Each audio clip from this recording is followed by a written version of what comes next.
Abramos nuestras Biblias en el libro del profeta Habacuc, unos versos que son muy conocidos por nosotros. Vamos a leer desde el versículo número 17 hasta el versículo número 19. Y leemos la palabra en el nombre del Señor.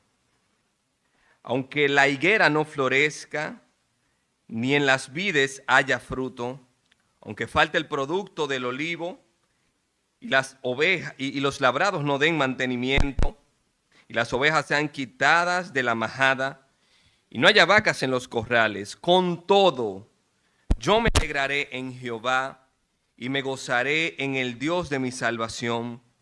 Jehová el Señor es mi fortaleza, el cual hace a mis pies como de ciervas, y en mis alturas me hace andar. Padre, te damos gracias por tu palabra. Gracias te damos, Señor, porque ella es el alimento perfecto para nuestra alma, para nuestra edificación y para nuestro crecimiento, oh Padre. Rogamos, oh Señor, que tu Espíritu Santo la use en esta mañana para traer fortaleza a la iglesia, oh Señor, así como ha fortalecido a este siervo. Que la iglesia sea fortalecida, oh Señor, y sea animada con tu palabra a confiar y a perseverar en ti, oh Señor. En el nombre de Jesús oramos y damos gracias. Amén. Pueden tomar asiento, hermanos y amigos. Hoy es el primer domingo del año 2024. Y ya muchos, probablemente, nos hemos propuesto las metas que queremos alcanzar en este nuevo año. Muchos, por ejemplo, planean bajar de peso, ahorrar para adquirir algún bien material, ya sea una casa, un vehículo, un terreno. Otros planean conseguir un ascenso en su trabajo o incluso cambiar de trabajo en este nuevo año o conseguir un trabajo en este nuevo año si no lo tienen aún. Otros tienen planeado graduarse de la universidad, aprender alguna nueva habilidad o idioma. Y muchos también en este año quieren casarse, están planificando sus bodas, están planificando cómo formarán su familia, están planificando tal vez tener un hijo en este nuevo año. Y así podríamos continuar abundando de las diferentes metas y propósitos que ya muchos en medio nuestro nos hemos propuesto para este nuevo año. Por otro lado, en este preciso momento, en muchas iglesias, hay también los llamados, falsamente llamados, profetas y apóstoles que están decretando para este nuevo año, como si de alguna manera tuvieran autoridad para hacerlo, diferentes propósitos: sanidad, prosperidad material, ensanchamiento de tu territorio y hasta empoderamiento. Cosas con las que obviamente no estamos de acuerdo. Porque si vamos a declarar algo, es la palabra de Dios tal y como nos fue dada y revelada. Y si vamos a orar por algún propósito, es diciéndole a Dios que se haga su voluntad y no la nuestra. Porque no somos dioses. Más allá de los falsos decretos que muchos proclaman, e incluso más allá de las metas buenas y expectativas que tenemos para este año, en estos pasajes, hermanos, que vamos a considerar, Dios a través del profeta Habacuc nos dará un verdadero decreto para este año. ¿Usted quiere un decreto? Dios se lo va a dar a continuación a través de este profeta, de un verdadero profeta. Habacuc llegó a comprender que la bondad de Dios no depende de las circunstancias que pasen a nuestro alrededor. Hace días escuchaba a un predicador dando un testimonio de cómo le llamaron en un momento para darle la noticia de que a su madre le había dado un infarto.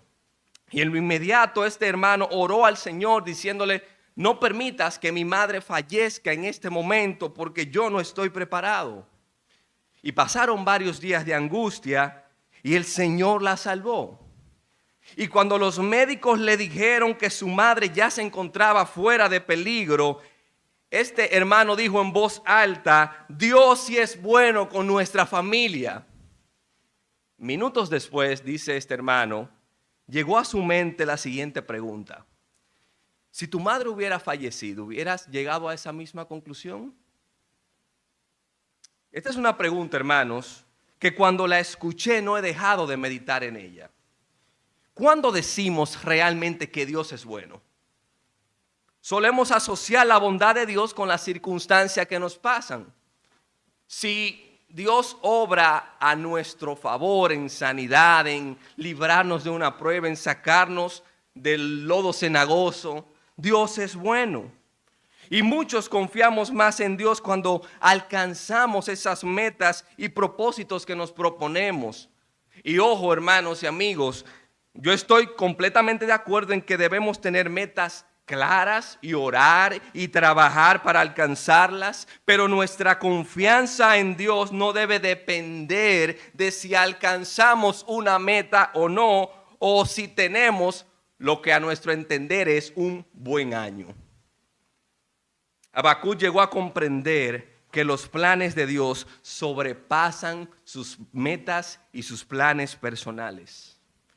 Hermanos y amigos, este es el verdadero decreto del que Dios quiere que nos apropiemos por la fe en esta mañana. Lo mismo que comprendió Habacuc es lo que Dios desea que comprendamos hoy. Venga lo que venga, pase lo que pase, podemos confiar y perseverar en el Señor.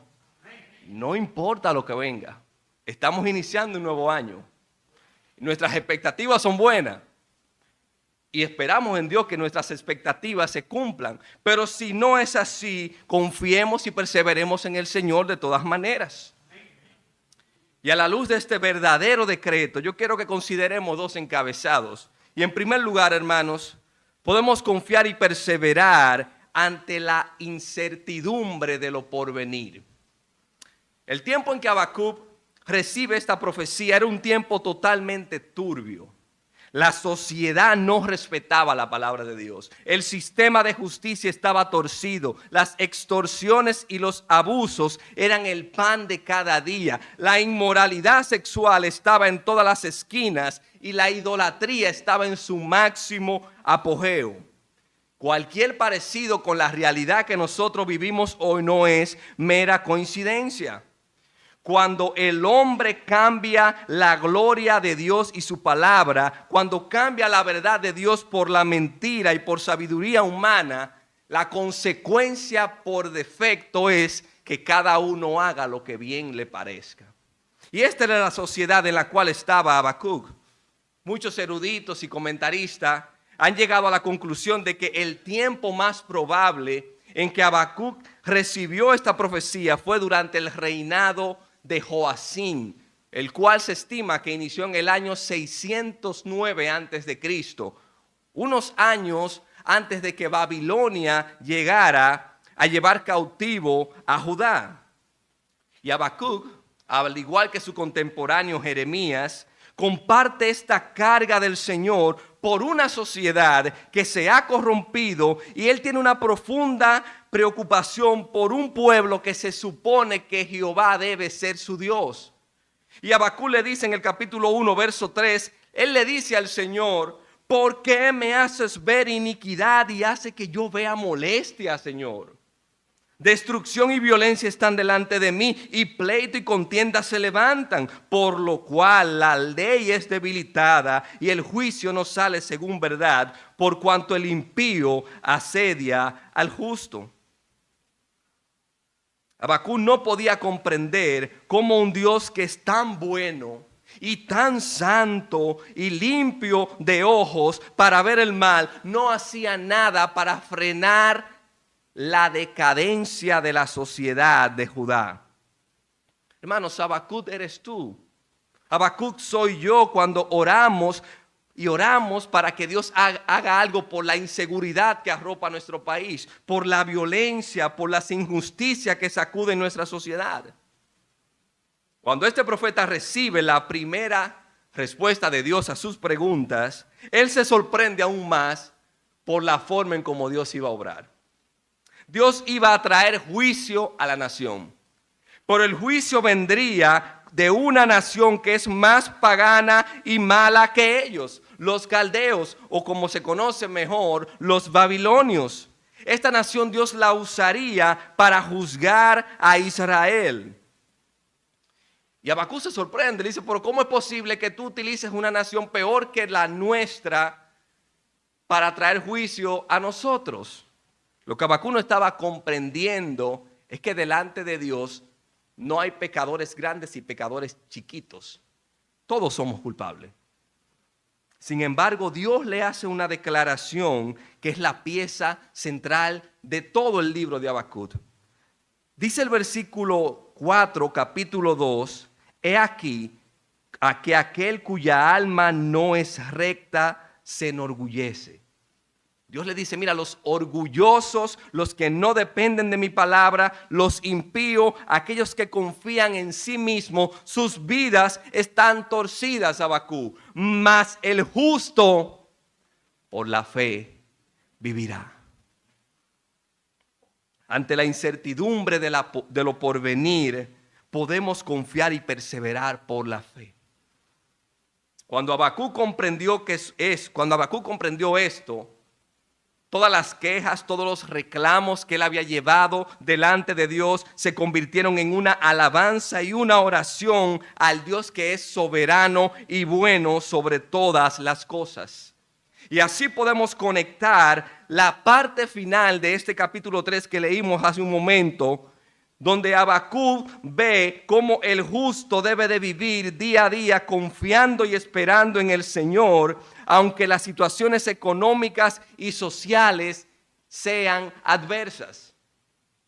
Por eso es que Habacuc puede decir, una vez que comprende que el justo vive por la fe, no por lo que ve, no por aquello que está simplemente a nuestro alrededor. Por eso es que Habacuc puede decir, aunque la higuera no florezca, ni en las vides haya fruto, aunque falte el producto del olivo y los labrados no den mantenimiento y las ovejas sean quitadas de la majada y no haya vacas en los corrales. El profeta vislumbra lo que va a suceder cuando Dios traiga el juicio sobre Judá. Y el panorama que Habacuc ve es muy desolador. Lo más cercano que nosotros pudiéramos imaginar a lo que Habacuc está viendo es cuando inició la pandemia. Negocios cerrados, crisis económicas en la mayoría de las familias. La economía del pueblo se basaba 100% en lo que era su agricultura y la ganadería. Y el profeta lo que está viendo es esto, es la agricultura y la ganadería por el suelo, porque los babilonios, usados como herramienta del juicio de Dios, iban a venir a arrasar con todo.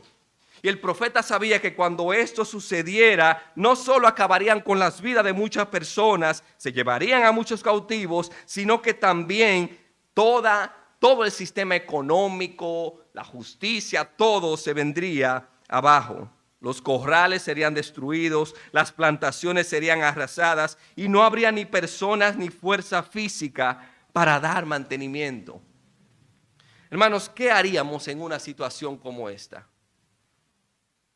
Todos tenemos uno o varios planes ya para este año, ya sea de manera personal, familiar o como iglesia local, que también tenemos proyectos.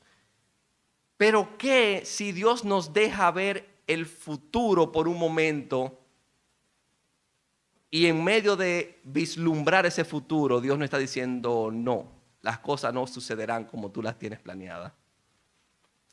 ¿Cuál será nuestra actitud si se nos cierra una o varias puertas este año? ¿Cuál será nuestra actitud si la expectativa que tenemos no se cumple, aunque hayamos orado y hayamos entendido que esa era la voluntad de Dios? Todos por costumbre oramos como dice Santiago capítulo 4. Si el Señor quiere, viviremos y haremos esto o aquello. Pero cuando no se da eso por lo cual oramos, en muchas ocasiones nos enojamos y dejamos de confiar en Dios. Como bien dijo el pastor Miguel Núñez. Miguel Núñez dijo, nosotros decimos con nuestros labios una declaración teológica, si Dios quiere. Pero demostramos con nuestros hechos que nuestros corazones no querían lo que Dios quiere. cuando los planes no se dan conforme a como lo teníamos concebidos. Hermanos, ante todas las incertidumbres de lo porvenir, es que Dios nos dice que debemos de confiar y perseverar porque Él es quien está al control. Él es quien rige el mundo. Son sus planes los que se cumplen y no los nuestros. Es su voluntad lo que se hace en esta tierra y no la nuestra. En nuestra abundancia o en nuestra escasez, Dios sigue siendo rey. Y Habacuc comprendió esto. Aunque la higuera no florezca, ni haya frutos en la vid.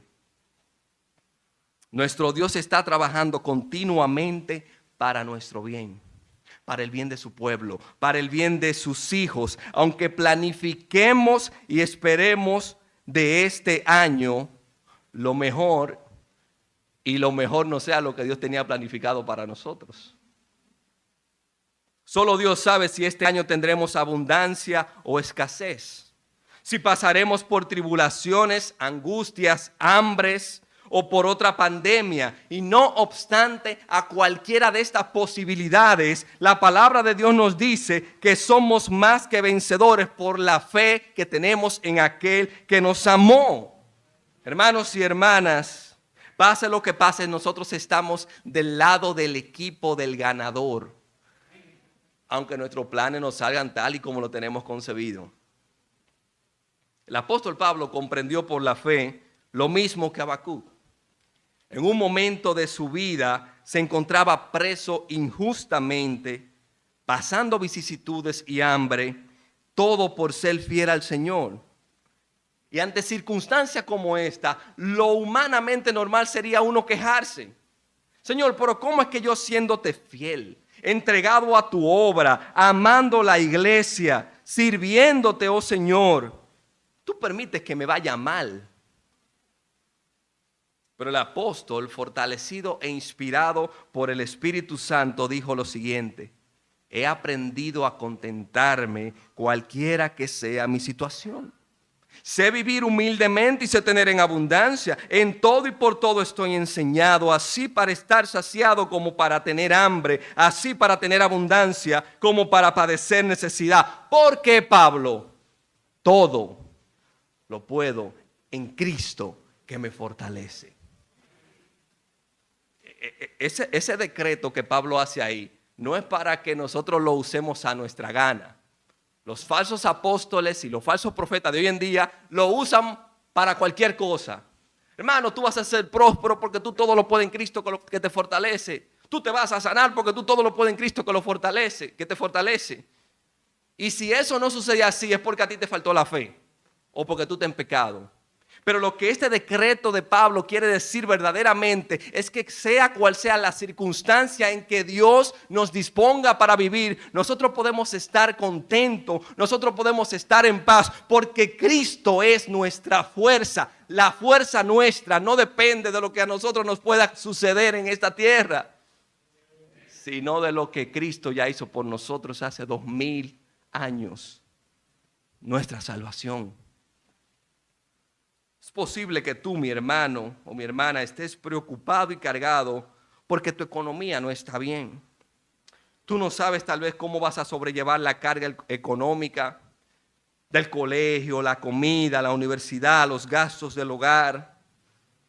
Tal vez tu preocupación no es económica, tal vez tu preocupación es más por la inseguridad social, la violencia que vemos a diario en las noticias, los atracos, entre otras cosas.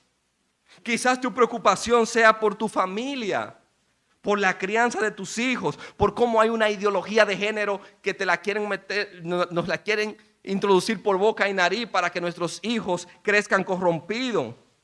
Tu preocupación puede ser por tu esposo o tu hijo o tus hijos que no conocen al Señor.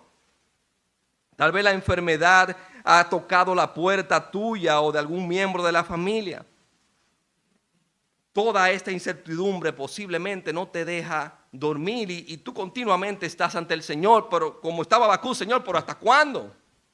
¿Hasta cuándo clamaré y clamaré y tú no me darás una respuesta clara? Yo no sé cuál sea tu carga o preocupación en esta mañana, pero tu Padre que está en los cielos te conoce y está al pendiente de ti. Eso es lo que Él nos dice en su palabra.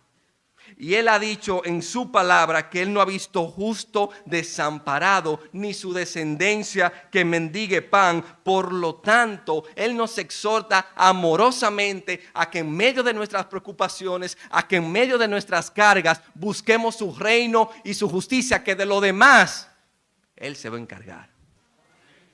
Él se encargará. Habacuc no sabía si en medio de este juicio de Dios él mismo iba a perder la vida o si sería llevado como cautivo a Babilonia. Pero pasara lo que pasara, él se dispuso a confiar y a perseverar en el Señor, porque Dios es bueno y esa verdad no iba a cambiar. Como él dice, aunque la higuera no florezca ni en las vides haya fruto, aunque falte el producto del olivo y los labrados no den mantenimiento y las ovejas sean quitadas de la majada y no haya vacas en los corrales, esa verdad de que Dios es bueno no iba a cambiar. Pero Dios tuvo que llevar a Habacuc a comprender esto. Habacuc no lo comprendía al principio de su profecía. Dios continuaría siendo bueno. Dios seguiría siendo fiel a su pacto y a su pueblo. Y en medio de la ira, como le dice Habacuc al inicio del capítulo 3, en medio del juicio que Dios iba a traer, Dios se acordaría de su misericordia por sus hijos, por aquellos justos. Hermano, ya Dios hizo lo más difícil y costoso a nuestro favor, que era reconciliarnos con Él. Y digo que era lo más difícil y costoso porque el Hijo de Dios aceptó gozosamente la voluntad del Padre de venir a morir por el pecado de sus enemigos. Y el Padre tuvo que desampararlo momentáneamente y así reconciliarnos con Él por medio del sacrificio de Jesús. Y el apóstol Pablo, ante esta realidad, dice en Romanos, porque si siendo enemigos, si nosotros aun cuando éramos sus enemigos, que odiábamos a Dios, que no queríamos saber absolutamente de Dios, si en esa condición fuimos reconciliados con Dios por la muerte de su Hijo, mucho más estando reconciliados seremos salvos por su vida, porque ya somos parte de su familia. Y luego Pablo dice más adelante, el que no escatimó. Mire, hermano, escatimar es cuando tú das la cosa como por pedazo. Como cuando un hijo te pide un pan y tú le das la mitad, le das un chin, le va dando de chin en chin. Eso es escatimar. Y Pablo dice, el que no escatimó, o sea, no fue que Dios nos dio a su hijo por pedacitos. El que no escatimó a su propio hijo, sino que lo entregó por completo por todos nosotros, ¿cómo no nos dará también con Él todas las cosas? Pero esas todas las cosas que Dios nos dará, ¿son momentos felices? ¿Son momentos tristes? ¿Son planes cumplidos? ¿Son planes nuestros frustrados? Son todas las cosas que Dios nos dará y usará para nuestro bien. Pero el bien que Dios quiere lograr en nosotros es formar la imagen de su Hijo en cada uno de los miembros de su familia. De modo que las situaciones que Dios permitirá en nuestras vidas, las buenas y las no tan buenas, Dios las estará utilizando para formar en nosotros la imagen de su glorioso Hijo. De modo que, hermanos, tenemos más razones que Habacuc para confiar y perseverar en el Señor ante la incertidumbre de lo porvenir, porque ya nosotros conocemos la revelación plena de Dios, que es Jesús. Ya tú lo conoces. Habacuc no tenía conocimiento pleno de los planes de Dios, hermanos, pero nosotros tenemos la revelación completa de Dios, que es Jesús, y tenemos la revelación hablada, inspirada de Dios, que es su palabra. Nosotros sí sabemos hacia dónde se dirige este mundo. Jesús, quien es Dios y hombre, está sentado a la diestra de Dios Padre en los cielos, y Él está reinando en los corazones de todos los que hemos sido justificados por la fe en Él. Hermanos, ¿se ve en tu vida que Jesús reina realmente? Es notable a los demás, a tu familia, que son los miembros más cercanos de tu vida. Es notable que Jesús es tu rey. Por eso podemos exclamar con un mayor conocimiento lo que dice el Salmo 73. ¿A quién tengo yo en los cielos sino a ti?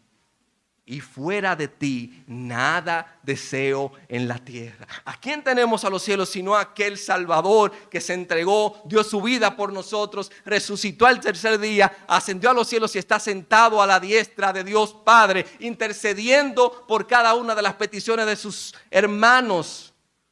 Porque dice Hebreos que no se avergüenza de llamarnos hermanos. Y aquí en la tierra, ¿qué tenemos más valioso que tener a Cristo reinando en nuestros corazones? Pero Habacuc tiene algo más que decirnos. No solo que podemos confiar y perseverar ante la incertidumbre de lo porvenir, sino también, en segundo lugar, que podemos confiar y perseverar con gozo, sabiendo quién es nuestro Señor. Miren lo que continúa diciendo el versículo 18 y 19 de Habacuc 3.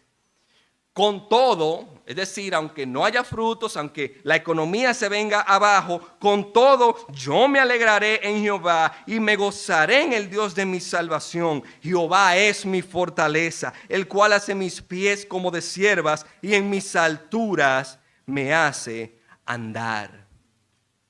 Habacuc procede a cerrar esta oración del capítulo número 3 y su libro con una fe inquebrantable en el Dios que guía la historia humana. Habacuc pasó una transición, hermanos. Los psicólogos dicen que el duelo tiene por lo menos 5 etapas. Primero hay una etapa de negación, luego hay una etapa de ira, luego hay una etapa de negociación, luego hay una etapa de depresión y luego hay una etapa de aceptación. Y Habacuc, si uno se detiene a leer los 3 capítulos, pasó por esta etapa. Primero, él estaba negado a creer que Dios no hacía nada por su pueblo. Y a la misma vez se airó porque él decía, Señor, ¿pero hasta cuándo? ¿Hasta cuándo será? Y luego vemos también en el capítulo 2 que Habacuc como que quiere negociar con Dios y le dice, no, es que yo me voy a sentar a esperar una respuesta tuya. Y hasta que tú no me digas y me revele el por qué, yo no me voy a mover. Y Habacuc también entra en una profunda depresión a causa de la maldad de su pueblo. Pero ya en esta etapa, al final de capítulo 3, la mente y la perspectiva de Habacuc ha sido transformada por completa. Y ya Habacuc tiene un sentido de aceptación, pero aceptación con gozo. No es que Habacuc se ha resignado a recibir la voluntad de Dios, sino que Habacuc ha aceptado con gozo lo que Dios disponga para su vida. Por eso él dice, con todo yo me alegraré en Jehová. La misma transición que muchos pasamos cuando estamos preocupados. Al inicio de esta profecía, el profeta estaba cargado y angustiado por el mal de su pueblo y cómo Dios parece no prestarle atención. Pero llegando al final, Dios le recuerda quién Él es. De la misma manera, ¿cuántos de nosotros hemos ido al Señor cargados de preocupaciones y oramos y clamamos por los diferentes propósitos que nos están agobiando? Y llega un momento en nuestra oración que el Espíritu Santo nos ministra y nos recuerda la palabra de Dios y que Dios está al control y que Dios es soberano y que Dios es bueno por encima de todas las cosas. A todos en algún momento nos ha pasado eso mismo. Como dice un comentarista que se llama Charles Feinberg acerca de esta porción, Charles dice lo siguiente y abro una cita. Nótese qué contraste hay entre la conclusión de esta profecía y la perplejidad que abrumaba al profeta al comienzo del libro. Encontró en Dios mismo la respuesta más que suficiente para todos sus problemas. Él confiará en Dios aunque falten todas las bendiciones. Qué palabras más apropiadas para los momentos que vivimos. Qué palabra más apropiada para iniciar el año, hermano. Es evidente que Habacuc en medio de su proceso experimentó la plenitud del gozo que hay en la presencia de Dios. Habacuc llegó cargado, sin respuesta, frustrado, Señor, ¿pero por qué? Y Habacuc sale en su oración diciendo: yo me alegraré con todo. Yo aceptaré gozosamente y me gozaré en el Dios de mi salvación. El profeta en esta etapa final trae a su memoria porciones de la palabra de Dios. Por eso es que es tan importante, hermanos, que nosotros meditemos y leamos diariamente su palabra, porque su palabra en momentos específicos que estaremos cargados y turbados, el Espíritu Santo va a usar la palabra. El Espíritu Santo no nos va a traer una revelación nueva. Va a usar la palabra que nosotros hayamos leído en un momento, nos va a recordar un salmo, nos va a recordar una oración, nos va a recordar una porción de la palabra para traer consuelo y fortaleza en medio de las adversidades. Esas expresiones que Habacuc usa son muy comunes en los salmos. Me alegraré en Jehová. Me gozaré en el Dios de mi salvación. Jehová es mi fortaleza. Si Habacuc estuviera hoy en día, en este siglo XXI, le dijera a todos estos falsos profetas y apóstoles que andan decretando falsedades: ustedes están equivocados. Dejen de engañar al pueblo. La verdadera prosperidad, la verdadera sanidad y el verdadero gozo están en conocer a Dios por la fe y asentar su voluntad. Ese sería el mensaje del profeta para todos estos sinvergüenzas que han salido por el mundo. Tal y como Habacuc declara, experimentar el gozo debe ser parte de la vida de todo cristiano, sobre todo cuando las circunstancias son adversas o llenas de incertidumbre. Hermano, tú tienes la capacidad de gozarte en medio de cualquier temporada, porque el Espíritu Santo está en ti. Y parte del fruto del Espíritu Santo es el gozo. Y esta es la obra que Dios hace en nosotros. Y además de ser una obra que Dios hace en nosotros, es un mandato que Dios nos da a todos. El apóstol Pablo fue capaz de decir desde una cárcel, decirle a unos hermanos que tenían problemas sencillos. El apóstol Pablo dice: regocijaos en el Señor siempre. Evodia y Síntique, que tienen un pleito ahí sin importancia, reconcíliense y regocíjense en el Señor siempre. Y Pablo dice: y otra vez les digo, regocijaos. Un doble mandato de gozarnos en el Señor siempre. Como alguien dijo, el gozo viene cuando somos conscientes de la gracia de Dios en nuestras vidas. Hermanos, si nosotros no podemos analizar nuestra falta de gozo, es porque realmente no somos conscientes de lo tanto que Dios nos ha amado. David en un momento perdió el gozo porque cayó en pecado. Y David oró: Señor, devuélveme el gozo de tu salvación. Porque David había perdido de perspectiva la gracia de Dios para con él. Habacuc estaba más que consciente que Dios había sido bueno en el pasado y sin lugar a duda en el presente y en el futuro lo seguiría haciendo. Por eso él puede mirar el pasado y ver cómo Dios salvó al pueblo, que eso es lo que él unos versículos atrás hace a partir del capítulo 3. Él ve hacia atrás y él ve cómo Dios estuvo con ellos en el monte Sinaí, estuvo con ellos en el desierto, cómo Dios libró al pueblo de Faraón y de todos sus enemigos. Y él puede mirar hacia atrás y decir: Dios ha sido bueno. Pero él también puede ver su presente y su futuro, que humanamente eran desgarradores. Pero él aún puede decir que Dios seguirá siendo bueno y que se gozará en el Dios de su salvación, porque es en ese Dios que está su fortaleza. La clave del gozo se encuentra en la fuente. Por eso en toda la Biblia se nos exhorta a encontrar nuestro gozo en la única fuente que no se seca, una fuente que pasan siglos y sigue siendo confiable e insondable, nuestro Señor Jesucristo. En cualquier otra cosa que pongamos nuestro gozo se va a venir abajo, incluso si lo ponemos en cosas buenas. Podemos poner el gozo en nuestro matrimonio, en nuestra familia, en nuestra iglesia, pero en cualquier momento, cuando ese objeto de nuestro gozo tropiece, nuestro gozo se irá abajo. Por eso es que la palabra de Dios nos exhorta a poner nuestro gozo en aquel que es inamovible, nuestro Señor y Salvador Jesucristo. Cuenta una historia que en el siglo III de nuestra era, un obispo llamado Cipriano de Cartago, que era una ciudad antigua del norte de África, le escribió en su lecho de muerte a su amigo Donato en estos términos.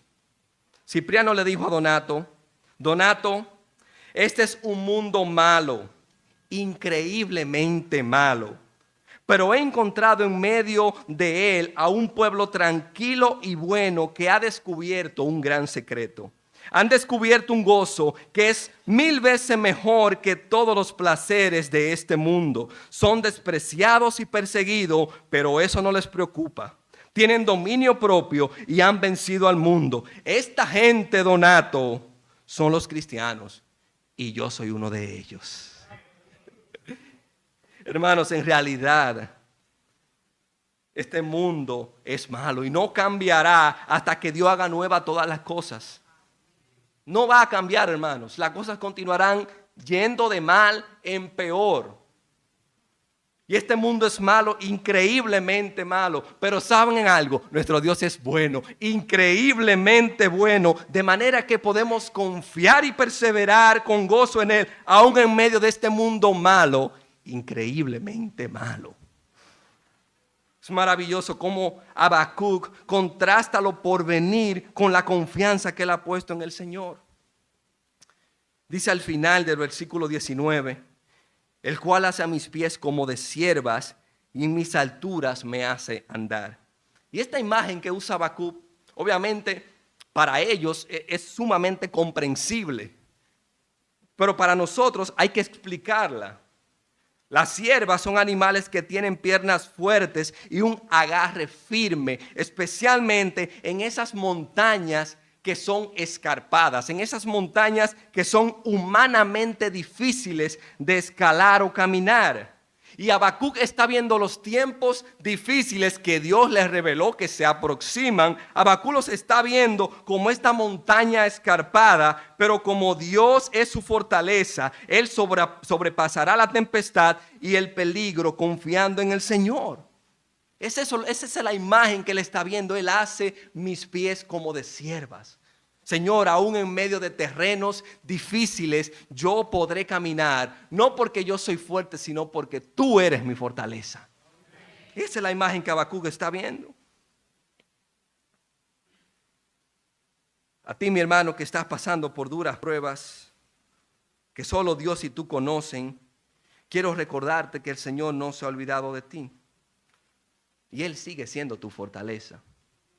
Aunque tal vez tú hayas perdido eso de perspectiva. Sigue confiando, sigue orando conforme a su voluntad, porque en su tiempo Él actuará. Es su gracia lo que te ha sostenido en todo este tiempo, y esa misma gracia te sostendrá, aunque haya días en que tú quieras darte por vencido. Tú digas, ya para qué. Y si tú has perdido el gozo en medio de este proceso por el cual estás pasando, ora para que Dios te lo devuelva.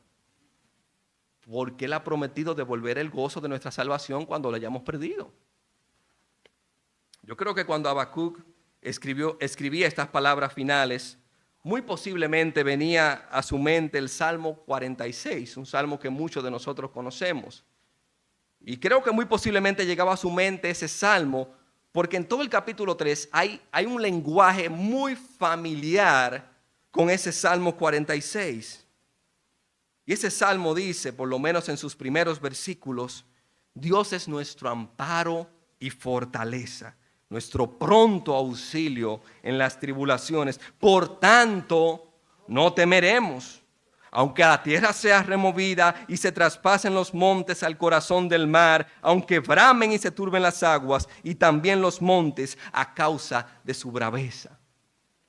El salmista puede ver cómo el mundo se está entrando como en un cataclismo, como el mundo se está, digamos, acabando. Y el salmista dijo, aunque yo vea el mundo y esté atravesando por medio de esa crisis, Dios es mi amparo y mi fortaleza, y por eso es que yo no temo. Porque aún ahí en medio de la crisis Dios me va a guardar. Hermanos, ¿qué podríamos concluir acerca de esta porción?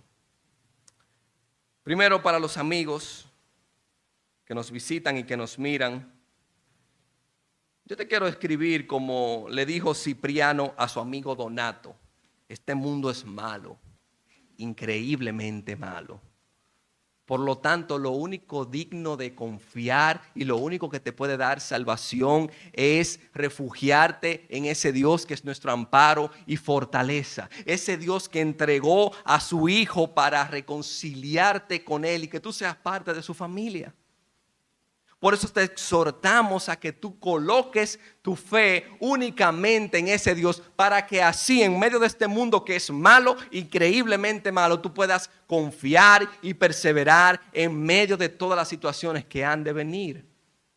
Pon tu fe en el Señor y obtén la salvación en esta mañana.